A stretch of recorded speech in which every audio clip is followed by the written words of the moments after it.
Good morning, students. In this lectures, we are going to start electric flux. Now, from this lecture onwards, we will study the full theory of every topics. Okay, students. इससे पहले वाले topics हमने just revise किया था because this topic already we have studied. Now we will start electric flux and we will read this.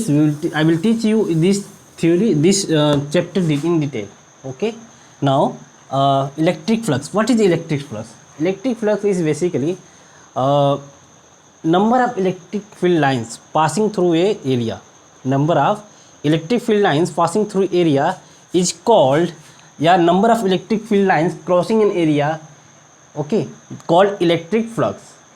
Number of electric field lines passing through an area is called electric flux. Electric flux is represented by phi से represent करते हैं और इसका होता है E dot D A, integral of E dot D A.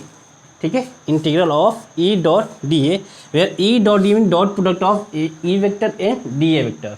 ठीक है, phi is a scalar quantity. We know because it is a dot product of two vector, scalar quantity. Okay, its unit is volt. Electric field का unit we know, electric field का unit हमें पता है volt per metre and area का metre square. It means our unit will be volt metre और we can write newton metre square per coulomb. Newton metre square per coulomb also its unit. ठीक, dimensions की बात करें तो dimension of phi, तो n को लिख दो, that is force, unit of force. तो यूनिट ऑफ फोर्स का dimension mL/t-2 metre square that is L square and current that is coulomb. Charge को क्या लिखते हैं I into T that is ampere into time. तो basically our dimension will become mL/t-3 ampere inverse. ठीक है, in mechanics we have generally use 3 dimension, mass, length and dimension. Now in करें electrostatics and onwards chapter we will use one more dimension, that is ampere. Okay, ठीक है. तो basically the number of electric field lines force passing through a given area is called electric flux. जैसा कि मैंने पहले ही बोल चुका हूँ, and a scalar quantity and may be positive, negative और जीरो. ठीक है, मे बी पॉजिटिव, नेगेटिव और जीरो हो सकता है. ठीक, if electric field is constant, electric field हमारा कांस्टेंट है तो यही हमारी वैल्यू क्या आ जाती है. If electric field if E is constant,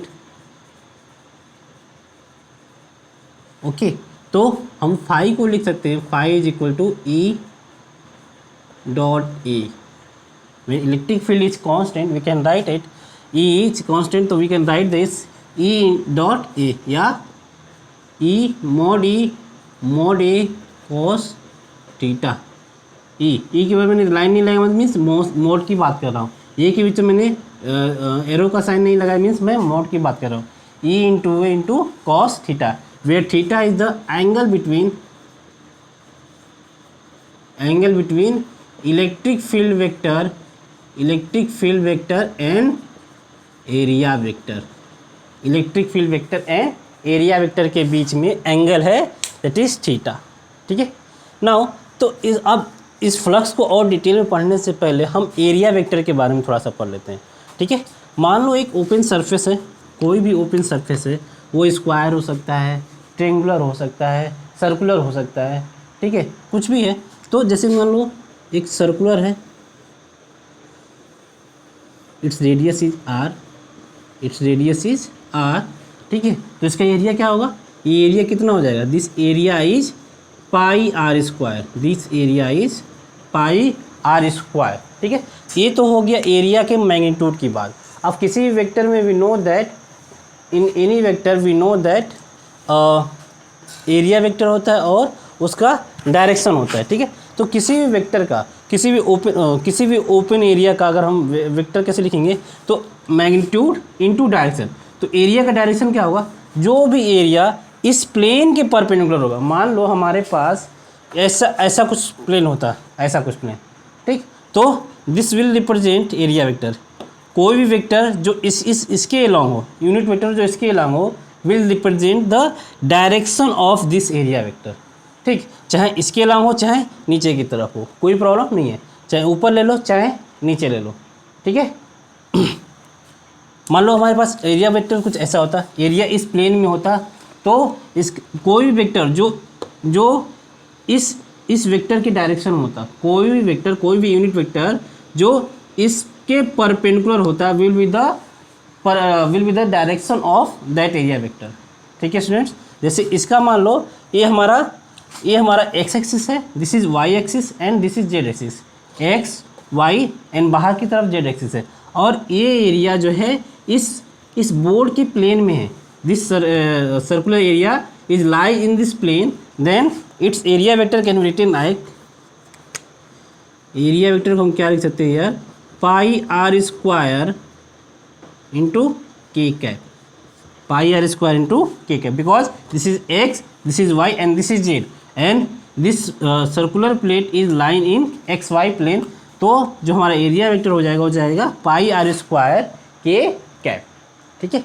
अगर यही हमारा इस प्लेन में होता, मीन्स ऐसा कुछ होता, this is x, this is x, this is Y and this is Z, x Y and Z, x Y and Z, no wait, X Y and बाहर की तरफ हमारा क्या है, जेड है, ठीक है, एक्स वाई एंड जेड, और हमारा प्लेन कैसा है, कुछ ऐसा है, ठीक है।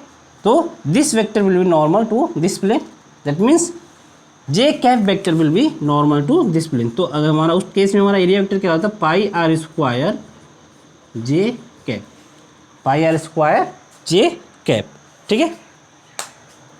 नाउ अगर हमारे पास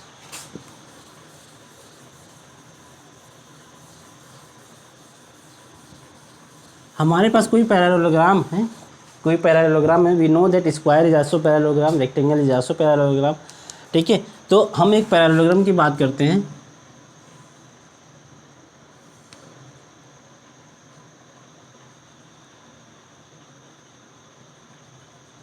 ठीक है, this is one parallelogram.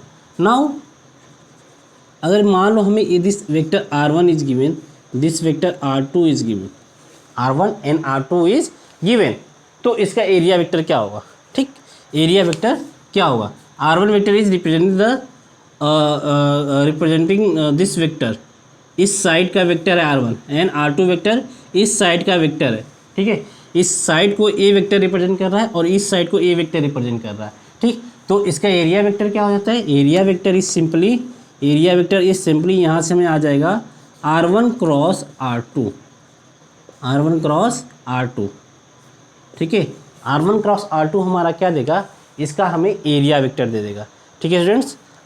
Sometimes हमारा r1 r2 नहीं देता, हमारा क्या देता है, कोऑर्डिनेट्स दे देता है। जैसे इसी क्वेश्चन में मान लो अगर हमारे पास कोऑर्डिनेट्स दे दिया, दैट इज 3 4 6 दे दिया, एंड हियर इज 2 3 एंड 1 दे दिया, कुछ भी ले लीजिए, कुछ भी ले सकते हैं हम, ठीक है। और this is origin, this represent coordinate 3 4 6, this is 2 3 1, ठीक है। तो r1 vector here is in this case r1 vector is 3 I cap plus 4 j cap plus 6 k cap, and r2 vector is 2 I cap plus 3 j cap plus k cap, ठीक है। ये simply vectors है, ठीक है। तो इसलिए मैं details में नहीं पढ़ा रहा हूँ, अगर बच्चा 12th में है तो उसको ये वेक्टर्स के लिखने आ रहा होगा, ठीक है। तो r1 वेक्टर आ गया, r2 वेक्टर आ गया, तो एरिया वेक्टर क्या आ जाएगा, r1 क्रॉस r2, या r2 क्रॉस r1 भी ले सकते हैं, बस साइन का डिफरेंस आएगा। We know that r1 cross r2 is equal to minus of r2 cross r1, ठीक है। ये हमें सभी को मालूम होगा, we are now in 12th, ठीक है। तो इस तरह हम इसका एरिया वेक्टर ले सकते हैं। समटाइम्स ये ओरिजिन नहीं दिया होता है, ओरिजिन ना दिया कि उसका भी कुछ कोऑर्डिनेट्स देता, 0 0 0 is also a coordinates, this is coordinates of origin, तो हमारा r1 r2 वेक्टर लिखने में आसानी होता है। लेट्स सपोज कोऑर्डिनेट्स दिए हुए हैं, हमारे पास कोऑर्डिनेट्स हैं, that is 4, 6, 3 and this is 2, 4, 0, okay, and this is 5, 6, 3 and this is 4, 3, 2, ठीक है, ऐसा कुछ दिया हुआ ये, ठीक है। तो इन दिस केस हमें अगर ये कुछ भी हमारा हो सकता है ना, ठीक है, ये पैरेललोग्राम है, मैं कोऑर्डिनेट्स वैसे रैंडमली ले लिया हूँ। तो क्या करना हमें कि किसी दो साइड, अगर पैरेललोग्राम है तो this side will be parallel to this side and this side will be parallel to this side, ठीक है, ये साइड इसके पैरेलल होगा और ये साइड उसके पैरेलल होगा, और उसी के अनुसार हमारा जो है कोऑर्डिनेट दिया होगा, उसी के अनुसार हमारा कोऑर्डिनेट्स दिया होगा स्टूडेंट्स, ठीक है। तो मैंने ऐसे सिंपल जो कोऑर्डिनेट्स लिख लिए हैं, इसमें गलत भी हो सकता है, पैरेललोग्राम के कोऑर्डिनेट्स नहीं हो सकते में भी, ठीक है, लेकिन जो ऐसा भी होगा उसमें ये दोनों पैरेलल होंगे और ये दोनों पैरेलल होंगे। तो हम क्या करेंगे, कोई दो एडजेसेंट साइड्स ले लेंगे और उनका क्रॉस प्रोडक्ट ले लेंगे। तो मान लो हमने ये दोनों साइड पकड़ लिया, ये दोनों साइड हमने ले लिया, तो ए साइड और ए side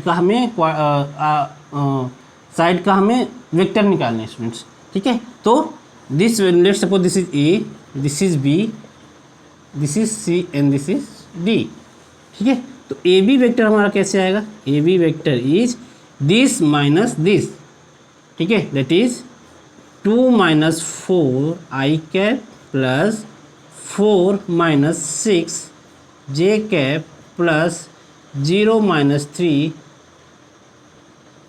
k cap will represent A B vector, that means -2 i cap minus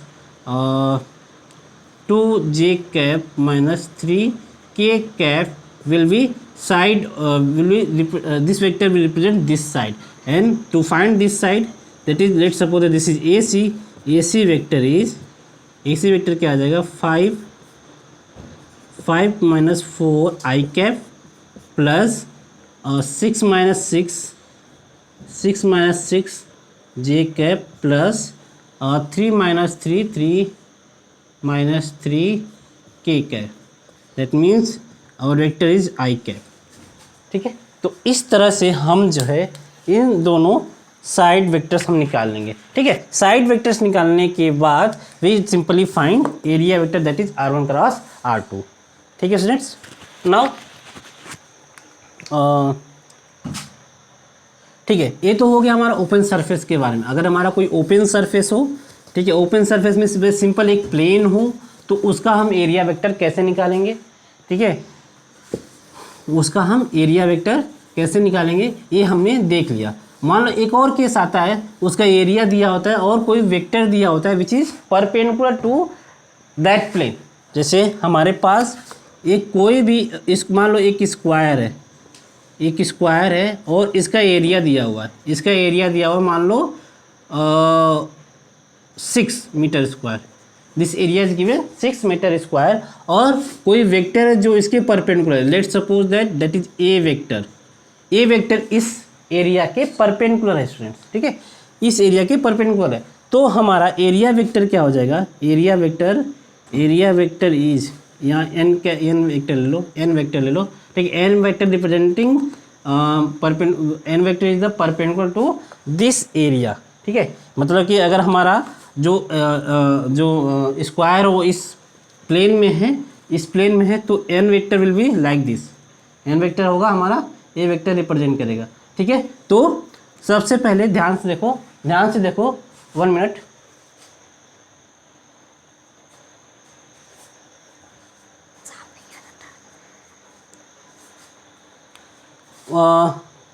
ठीक है। तो इस केस में हमारा एन वेक्टर ये हो गया, ओके। तो हमारा जो एरिया वेक्टर आ जाएगा, area vector is 6 into n cap, n cap is representing unit vector normal to this area, ठीक है। एन वेक्टर हम कैसे निकाल सकते हैं, 6 into n vector upon mod n, simple अगर मैंने n लिखा है, कोई क्वांटिटी लिख रहा हूँ और उस पर मैंने एरो साइन नहीं लगाया, मीन्स उसके मैग्नीट्यूड की बात कर रहा हूँ, ठीक है। तो our area vector will be a 6n vector upon vector का मैग्नीट्यूड, ठीक है। This will our area vector. Now मान लो कोई क्लोज सरफेस हो, close surface, close surface means उस सरफेस के बीच में कोई वॉल्यूम हमारा क्या हो, इंक्लोज्ड हो। जैसे स्फीयर हो गया, स्फीयर क्या हो गया, उसका सरफेस है और उस सरफेस के अंदर कोई वॉल्यूम जो है इंक्लोज्ड है। कोई क्यूब हो गया, क्यूबॉइड हो गया, this is the all are close surface. Close surface, ये सारी क्या है हमारे क्लोज सरफेस। तो किसी भी क्लोज सरफेस का जो एरिया वेक्टर होगा वो ऑलवेज रिप्रेजेंट्स आउटसाइड। आउटसाइड जो वेक्टर रिप्रेजेंट करेगा वो इसका एरिया वेक्टर होगा। जैसे हमारे पास मान लो स्फीयर है, हमारे पास एक स्फीयर है, ठीक है, एक स्फीयर है, मान लो हमारे पास एक ग्लोब ही है, एक स्फीयर है, ठीक है, ये स्फीयर है हमारे पास, है ना। तो इस स्फीयर के केस में जो एरिया वेक्टर होगा वो क्या होगा कि magnitude of this area, and जो डायरेक्शन होगा वो क्या होगा, रेडियली आउटवर्ड्स। मान लो ये हमने डी ए वेक्टर लिया, छोटा सा एरिया वेक्टर लिया, तो इस एरिया वेक्टर का जो डायरेक्शन होगा वो किधर होगा, ऐसे रेडियली आउटवर्ड, ठीक है। यहाँ पे अगर लिया तो, यहाँ पे अगर लिया तो, यहाँ पे अगर लिया तो ऐसे, यहाँ पे लिया तो ऐसे, ठीक है। तो इस स्फीयर के केस में जो हमारा एरिया वेक्टर है वो हर एक पोजीशन पे चेंज हो रहा है, but we can say that the area vector is always radially outward, अंदर की तरफ नहीं होगा, ठीक है, हमेशा किधर होगा, बाहर की तरफ, ऐसे, ठीक है। यहाँ पे रेडियल ऐसे, we know that the radial vector is always pointing outwards, ठीक है, पॉइंटिंग आउटवर्ड्स या पॉइंटेड इनवर्ड्स, ठीक है, पासिंग थ्रू सेंटर, ठीक है। तो इनवर्ड्स वाला नहीं लेना, हमें क्या लेना है, पासिंग आउटवर्ड्स वाले लेना है, ठीक है। तो स्फीयर के केस में जो हमारा एरिया वेक्टर होगा वो हमेशा जो है क्या होगा, बाहर की तरफ रिप्रेजेंट करेगा, ठीक है। अब उसी स्फीयर में हमने क्या लिया, एक हेमी स्फीयर ले लिया, एक क्या ले लिया हमने,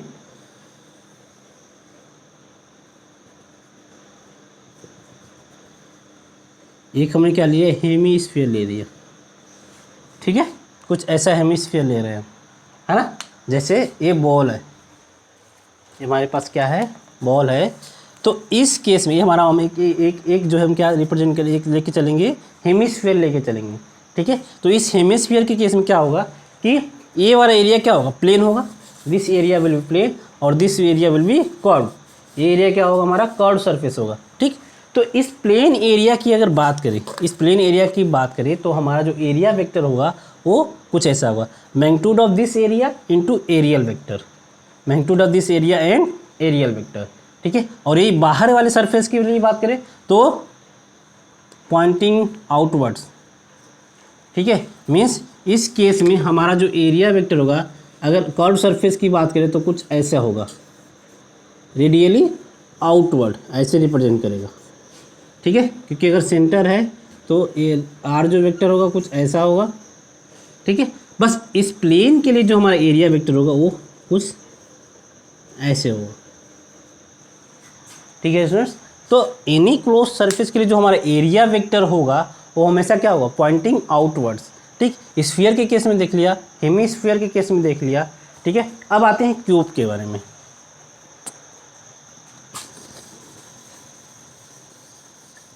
एक क्यूब का देखते हैं। मान लो हमारे पास एक क्यूब है,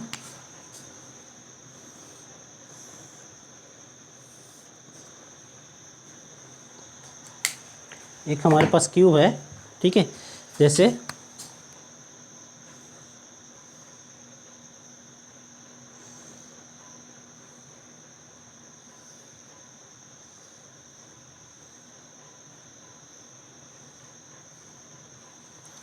ठीक है, कुछ ऐसा हमारा क्यूब है, this is x, this is Y and this is z, ठीक है, x Y and z, like this my charger है। तो ये हमारा कुछ एक क्यूबाइड है, हम इसको क्यूब मान के चल रहे हैं, ठीक है। ऐसा कुछ रखा हुआ है, ठीक है। दिस बिलो साइड, पीछे वाला जो साइड हमारा एक्स एक्सिस है, वो पीछे वाला साइड हमारा वाई एक्सिस है, and this is our z axis, x Y and this is Z axis. ठीक है, तो इस केस में हमारा जो एरिया वेक्टर होगा ये वाला, इसके लिए हमारा एरिया वेक्टर क्या होगा, इस प्लेन के लिए हमारा एरिया वेक्टर क्या होगा, इसका एरिया इंटू के कैप, इसका एरिया इंटू माइनस जे कैप।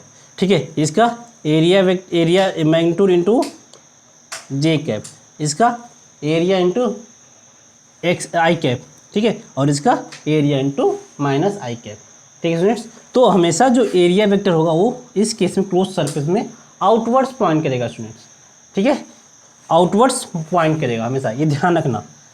ओके, अब जैसे हमारे पास कुछ क्वेश्चन लेके चलते हैं, कुछ क्वेश्चन लेंगे स्टूडेंट तो हमें और अच्छे से समझ में आएगा।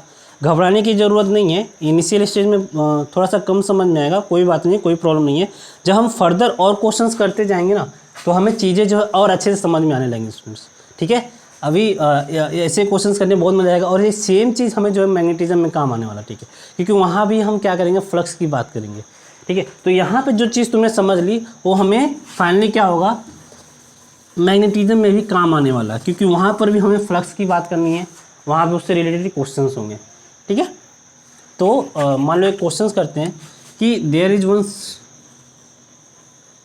सर्कुलर प्लेन, एक सर्कुलर प्लेन दिया हुआ है जिसका एरिया जो है, area is not given, r vector is given, radius दिया है, इसका हमें रेडियस दिया हुआ है, और बोला क्या है कि दिस इज़ लाइक दिस, और हमारा जो इलेक्ट्रिक फील्ड वेक्टर है, इलेक्ट्रिक फील्ड वेक्टर वो कुछ 37 डिग्री बना रहा है। This is electric field vector. ठीक है, हमारा 37 डिग्री इसके प्लेन से बना रहा है, इस एरिया के प्लेन से हमारा 37 डिग्री बना रहा है। ठीक है, तो फाइंड द फ्लक्स इलेक्ट्रिक, मतलब कि जो हमारा इलेक्ट्रिक फील्ड जो है थ्रू आउट दिस प्लेन हमारा प्रेजेंट है, which is making angle 37 degree with this plane. ठीक है, तो इस केस में हमें फाइव फाइंड करना है, इस केस में हमें फाइव फाइंड करना है। इलेक्ट्रिक फील्ड हमारा क्या है, कांस्टेंट है, इलेक्ट्रिक फील्ड हमारा कांस्टेंट है। ठीक, तो इस केस में कैसे होगा, तो हमारा जो एरिया प्लेन है, सबसे पहले क्वेश्चन को समझते हैं अच्छे से। हमारा जो एरिया प्लेन हो वो कुछ ऐसा है। ठीक, और इलेक्ट्रिक फील्ड हमारा 37 डिग्री बनाते हुए ऐसा है। ठीक है, ये है हमारा एरिया वेक्टर, और 37 डिग्री बना रहा है ऐसे। ठीक है, 37 डिग्री मतलब इस प्लेन से हमारा 37 डिग्री बना रहा है, इस प्लेन से हमारा 37 डिग्री बना रहा है। ठीक है, तो अगर इस प्लेन से हमारा 37 डिग्री बना रहा है तो नॉर्मल से कितना एंगल बनाएगा, 53 डिग्री। अगर इस प्लेन से हमारा 37 डिग्री बना रहा है तो नॉर्मल से कितना बनाएगा, 53 डिग्री। तो बेसिकली जो स्टूडेंट्स यहाँ पे गड़बड़ क्या कर देते हैं कि यहाँ थीटा की वैल्यू 37 ले लेते हैं। देखिए थीटा की वैल्यू 37 नहीं है, that is 53 students, because 50 we take angle between the area vector and electric field. और यहाँ पे एरिया वेक्टर क्या है, हियर एरिया वेक्टर इज ये area into is this direction. ठीक है, ये हमारा डायरेक्शन होगा एरिया का। ठीक है, इस एरिया वेक्टर का और इसमें डायरेक्ट जो हमारा एंगल हो जाएगा दैट इज 53 डिग्री। तो basically our phi is here is a is pi are square cos 53, E pi are square cos 53 will be our flux. ठीक है, नाउ अगर मान लो सेम क्वेश्चन में हमारा इलेक्ट्रिक फील्ड होता है वो इस प्लेन में होता है, मीन्स इस एरिया वेक्टर के प्लेन में होता है, मीन्स जो एरिया है ना, ये एरिया है, इसी प्लेन में हमारा जो है हमारा इलेक्ट्रिक फील्ड भी लाई करता, तो उस केस में हमारा फ्लक्स क्या होता है स्टूडेंट्स, एक बार सोचो, स्क्रीन को पॉज करो और सोचो क्या होगा। ठीक है, तो उस केस में हमारा जो फ्लक्स हो जाएगा वो क्या हो जाएगा, zero, because in this case हमारा जो इलेक्ट्रिक फील्ड है इसी प्लेन में लाई कर रहा है, और जो एरिया वेक्टर होगा हमेशा क्या होगा, नॉर्मल होगा, इस प्लेन के क्या होगा, नॉर्मल होगा। ठीक है, यानी कि थीटा की वैल्यू क्या आ जाएगी, 90 डिग्री, तो और कॉस 90 की वैल्यू जीरो। ठीक, नाउ कुछ और क्वेश्चन लेते हैं। हमारे पास दिया हुआ है स्क्वायर दिया हुआ है और उसके कोऑर्डिनेट्स दिए हैं। स्क्वायर दिया हुआ है और उसके कोऑर्डिनेट्स दिए हुए हैं, जैसे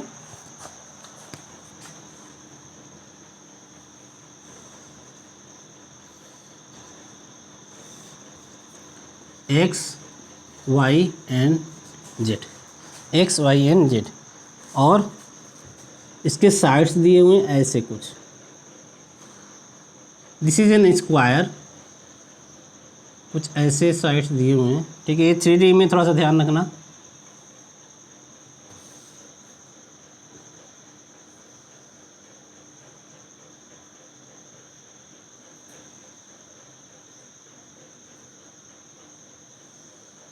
ठीक है, this coordinates is 2 0 2 and this coordinates is 0 2 √2 0, ठीक है, 0 2 √2 0, ठीक है। इसका दिया क्या, स्क्वायर दिया क्या है हमारे पास, square of side 2 √2 and this angle is 45 given, ठीक है। This angle is 45 given, means हमारे पास जो एरिया वेक्टर है वो कुछ ऐसा है। ये हमारा एक्स एक्सिस, ये वाई एक्सिस, और हमारा जो प्लेन है वो कुछ ऐसा दिया हुआ, ठीक है। मेकिंग एंगल 45 डिग्री, ये 45 डिग्री बना रहा है, ठीक है। Making angle 45 degree with x axis, x axis के साथ वो 45 डिग्री बना रहा है। कुछ ऐसा हमारे पास दिया हुआ है, ठीक है। कुछ ऐसा हमारे पास प्लेन दिया हुआ स्टूडेंट्स, ठीक है। ये साइड हमारा रिप्रेजेंट कर रहा है 0 2 2 0 and this vertices coordinates is 2 0 2, ठीक है। This is origin, okay. तो इस केस में हम इस क्वेश्चन को हम दो तरीके से कर सकते हैं स्टूडेंट्स। एक तो कोऑर्डिनेट से दिया हुआ है तो r1 r2 वेक्टर निकाल ले और r1 r2 वेक्टर का क्रॉस प्रोडक्ट ले, तो हमें क्या मिल जाएगा, एरिया वेक्टर मिल जाएगा, ठीक है। और या हम ये करें कि हम थोड़ा सा इमेजिन करें, ठीक है। जैसे हम कोऑर्डिनेट मेथड से निकालते हैं सबसे पहले। तो इसका कोऑर्डिनेट दिया 2 0 2 और इसका दिया हमारा ए, ठीक। तो here this is origin, this is 0 0 0। तो r1 vector here is 2 i cap plus 2 k cap and r2 vector is 2 √2 j cap, 2 √2 j cap. तो r1 क्रॉस r2 क्या होगा, r1 क्रॉस r2। इस केस में ना ऐसे सर ओपन सरफेस के case में हमेशा हमें फ्लक्स का मैग्नीट्यूड निकालना होता है स्टूडेंट्स, ठीक है। हमेशा उसके पॉजिटिव वैल्यू की बात करेगी बेसिकली, ठीक है। सिंपली क्या बोलोगे, पॉजिटिव वैल्यू की बात करेगा। जनरली जब ओपन सरफेस की बात करेगा तो हमेशा जो है पॉजिटिव वैल्यू की बात करेगा, निगेटिव वैल्यू की बात नहीं करेगा। तो हम जब हम r1 क्रॉस r2 ले, r2 क्रॉस r1 ले, तो बेसिकली जो हमारा मैग्नीट्यूड जो दोनों के केस में क्या आएगा, सेम आएगा, बस साइन का डिफरेंस आएगा। एक में हमारा पॉजिटिव आएगा और एक में नेगेटिव आएगा। तो हमेशा we will always consider positive cases, ठीक है, क्योंकि जनरली जो हमेशा जो है पॉजिटिव केस में बारे में पूछेगा। अदरवाइज ये हमें एरिया वेक्टर जो है स्पेसिफाई करेगा, तो उस केस में हमारा नेगेटिव पॉजिटिव हमारा कुछ भी आंसर आ सकता है, ठीक है। अगर एरिया वेक्टर हमारा स्पेसिफाई नहीं किया है कि इधर वेक्टर है या उधर वेक्टर है, तो उस केस में हमारा पॉजिटिव नेगेटिव कुछ भी आ सकता है, बट हमें कौन सा जनरली लेना होता है, पॉजिटिव वैल्यू, ठीक। तो r1 क्रॉस r2 से हमारा क्या आ जाएगा, r1 cross r2, r1 is this, r2 is this, तो 2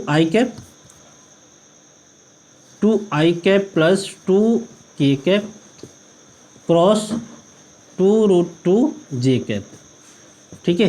तो यहाँ पे क्या आ जाएगा 4 √2 और i cross j is k cap minus k cross j is minus i cap.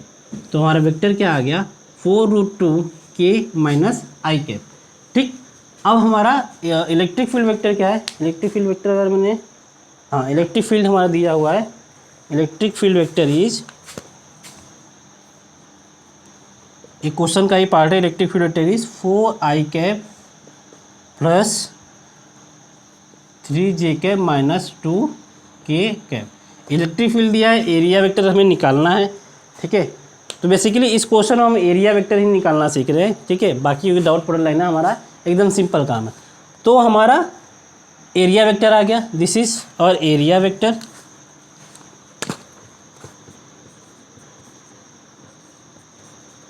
ठीक है। And electric field vector is this.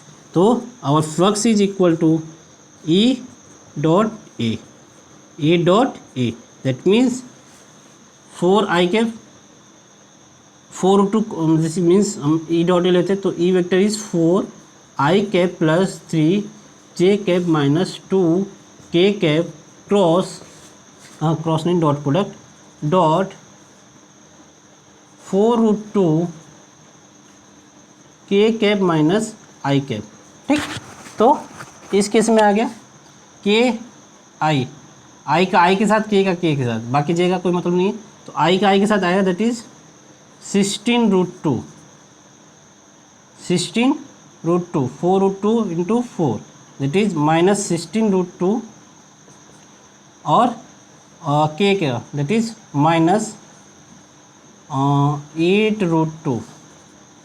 ठीक है, 16√2 and 8√2। once again let me check, 16 minus 16, okay, and this is 8, that is 8 and that is 24√2 minus 24√2। तो मैंने क्या बोला था students कि पॉजिटिव वाला केस ले लेंगे। ठीक है, तो इसको हम पॉजिटिव बना देंगे, दैट इज 24√2। इस केस में क्या हो गया हमारा फ्लक्स 24√2। ठीक, अब हम थोड़ा सा इमेजिन करते हैं स्टूडेंट्स, हम इमेजिनेशन करते हैं।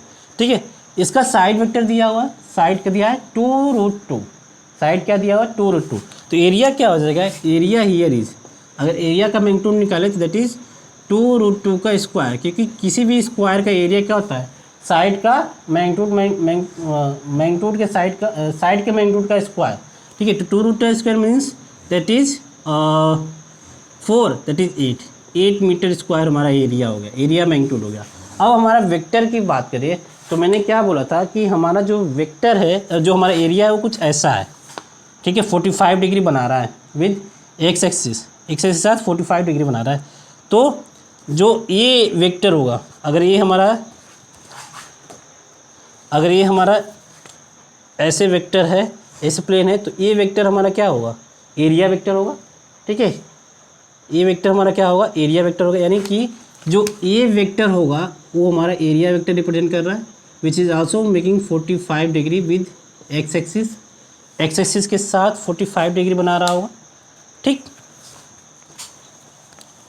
ध्यान देखो स्टूडेंट्स, ये हमारा कुछ ऐसे जो है एरिया वेक्टर है।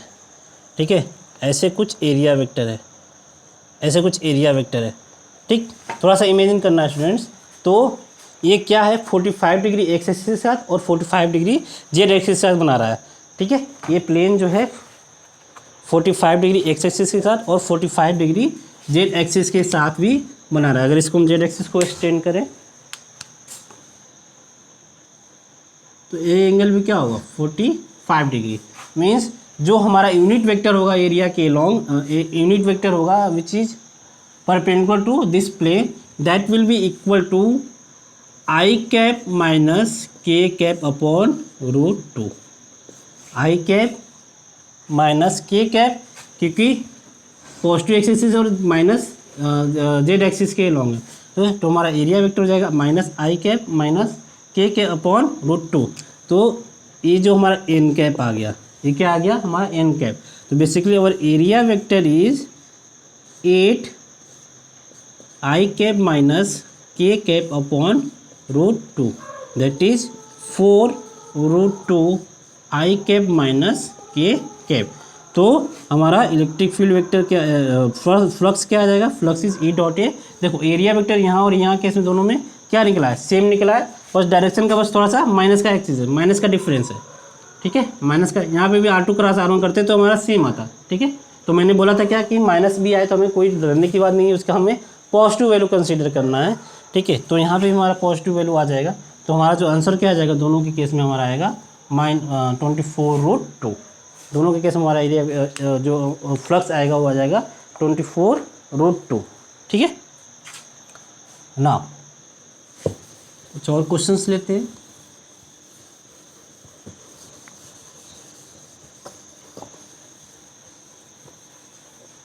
ठीक है, कुछ और क्वेश्चंस लेते हैं।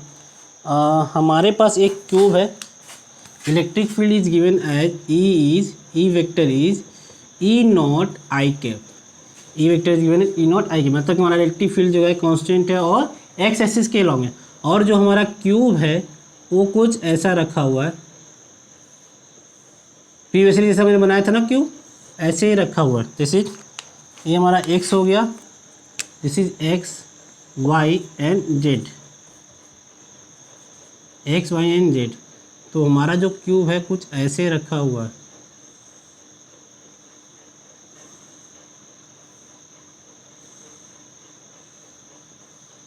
ठीक है। इसके साइड्स क्या है, एक्स, पीछे वाला वाई एंड जेड रिप्रेजेंट कर रहा है। इलेक्ट्रिक फील्ड क्या है, electric field is along E naught I cap. तो इस केस में हमें फ्लक्स निकालना है थ्रू द क्यूब, फ्लक्स निकालना है थ्रू द क्यूब। हमें क्या निकालना है, flux through the cube. Flux through the cube का कहने का मतलब क्या है कि हर सरफेस के, इसके हर सरफेस से हम फ्लक्स निकालें और उसको हम क्या कर दें, ऐड कर दें, अलजेब्राइक सम कर दें, ठीक है। इसके हर फेस से हम फ्लक्स निकालें, क्योंकि फ्लक्स का डिफिनेशन ही क्या है, electric field line passing through, crossing through an area, ठीक है। तो इसके हर सरफेस से हम फ्लक्स निकाल लें और उसको हम क्या करें, अलजेब्राइक सम कर दें स्टूडेंट्स, तो we will get electric flux, ठीक। तो इन दिस केस हमारे पास जो क्यूब है वो कुछ ऐसा है। हमारा जो क्यूब है, एक बार सोचो स्टूडेंट्स, एक बार सोचो क्वेश्चंस को कैसे करना है। हमारे पास एक क्यूब है, ठीक, एक क्यूब है हमारे पास, ठीक। This back side is represent x, this back side y and बाहर साइड क्या है हमारा, के है, ठीक। तो इलेक्ट्रिक फील्ड क्या है हमारा, इसके लॉन्ग है, एक्स आई के लॉन्ग है, ठीक, आई के लॉन्ग। तो हम देख रहे हैं स्टूडेंट्स कि इस प्लेन के लिए, ये चारों प्लेन के लिए इलेक्ट्रिक फील्ड और एरिया वेक्टर के बीच में जो एंगल है वो 90 डिग्री है, ठीक है। इन चारों फेस के लिए, जो साइड के चारों फेस हैं, उन चारों फेस के लिए जो एरिया वेक्टर है और जो इलेक्ट्रिक फील्ड वेक्टर है वो दोनों क्या है, 90 डिग्री एंगल बनाते हैं, यानी कि flux through this faces will be zero, flux through this faces will be zero. अब फ्लक्स इसके थ्रू बचा और इसके थ्रू बचा, ठीक है। अब इसका साइड लाइन मान लो एल है, साइड मान लो क्या है, एल है, ठीक। साइड लाइन के लिए तो एरिया क्या होगा, हर एक फेस का एरिया क्या होगा, एल स्क्वायर, हर एक फेस का एरिया क्या होगा, एल स्क्वायर। तो अब इसके लिए जो एरिया वेक्टर होगा वो माइनस आई कैप होगा, और इसके लिए जो एरिया वेक्टर होगा वो प्लस आई कैप होगा। मैंने क्या बोला था, किसी भी क्लोज सरफेस के लिए जो एरिया वेक्टर होगा हमेशा आउटवर्ड्स की तरफ पॉइंट करेगा स्टूडेंट्स, ठीक है, हमेशा क्या करेगा, आउटवर्ड्स की तरफ पॉइंट करेगा। तो इसके लिए एरिया वेक्टर आई कैप होगा और इसके लिए एरिया वेक्टर माइनस आई कैप हो गया। तो इस एरिया वेक्टर के लिए बात करें, यानी कि इस साइड के लिए बात करें, इस साइड के लिए बात करें, तो हमारा फ्लक्स क्या हो जाएगा, flux is L square that is E naught I cap dot, E naught I cap dot L square minus I cap, L square minus I cap, मतलब कि हमारा जो फ्लक्स हो गया आ गया ई नॉट एल स्क्वायर माइनस, ठीक, ये इसके थ्रू से हो गया, ठीक। अब इस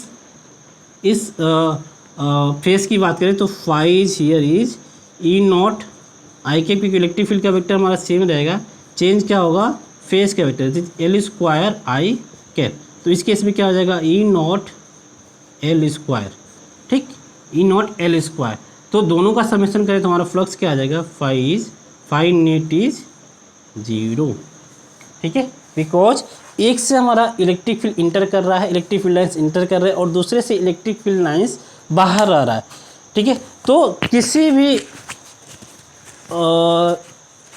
एक ध्यान रखना, एक अच्छा सा कॉन्सेप्ट है, ये बाद में आपको और समझ में आएगा कि कोई भी अगर क्लोज सरफेस हो, कैसा भी हो, कोई भी अगर क्लोज सरफेस हो, कैसा भी हो, अगर कोई electric field line, constant electric field lines pass कर रही हैं, तो फ्लक्स हमेशा क्या हो जाएगा, जीरो हो जाएगा स्टूडेंट्स, ठीक है। कोई भी क्लोज सरफेस हो तो इलेक्ट्रिक फील्ड लाइन्स, जो इलेक्ट्रिक फ्लक्स है वो क्या हो जाएगा, नेट हमेशा क्या आएगा, जीरो आएगा, बिकॉज वी नो दैट कि for constant electric field lines जितनी इलेक्ट्रिक फील्ड लाइन एक साइड से हमारा इंटर करेंगे उतनी ही हमारी क्या होगी, बाहर निकल जाएंगे, जितनी इंटर करेंगे उतनी बाहर निकल जाएंगे, यानी कि नेट क्या हो जाएगा, जीरो, ठीक। तो इस केस में हमारा फाइव क्या आ जाएगा, जीरो। अभी जो मैंने कॉन्सेप्ट बताया इस पर और क्वेश्चंस कराऊंगा तो और अच्छे से आपको समझ में आएगी, अभी इतना भी देख लिया, ठीक है।